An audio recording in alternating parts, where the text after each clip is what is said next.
আসসালামু আলাইকুম। আপনি যতক্ষণ নিজের দাম কম রাখবেন, পৃথিবী ততক্ষণ আপনাকে অবহেলা করবে।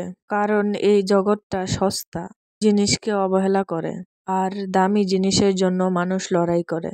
আর এটাই হচ্ছে পৃথিবীর কঠিনতম নিয়ম। হীরা মাটিতে পড়ে থাকলে মানুষ সেটা কুজে কুজে তুলে নেয়, কিন্তু ইট পড়ে থাকলে কেউ ফিরেও তাকায় না। এটা থেকে বোঝা যায় কেন লোকে আপনাকে পাত্তা দেয় না, অপমান, অবহেলিত আর লাঞ্ছিত করে।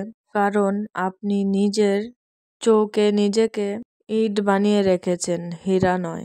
আপনার ভেতরের নীরব ঘোষণা। সব সময় এটা মনে হয় যে আমার নিজের মূল্যই কম, হয়তো এই জন্যই আমাকে কেউ মূল্য দেয় না।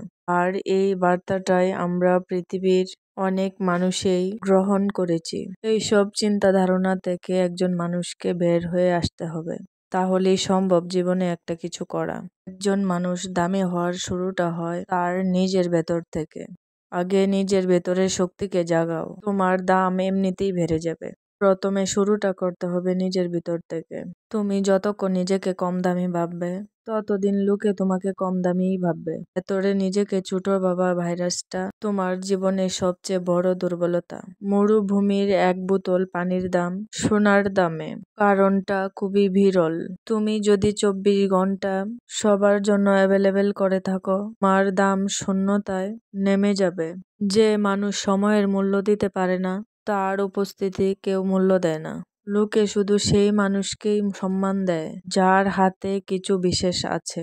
তুমি একজনের জন্য ভালো কিছু করবে, পরবর্তীতে সেটাই খারাপ আসবে। ভালো কিছু করার তার কাছে কোনো দাম থাকবে না। আর এটাই হচ্ছে বাস্তব জীবনের পরিস্থিতি। আল্লাহ তাআলার কাছে সবসময় বলি, হেদায়েত দান করো সবাইকে।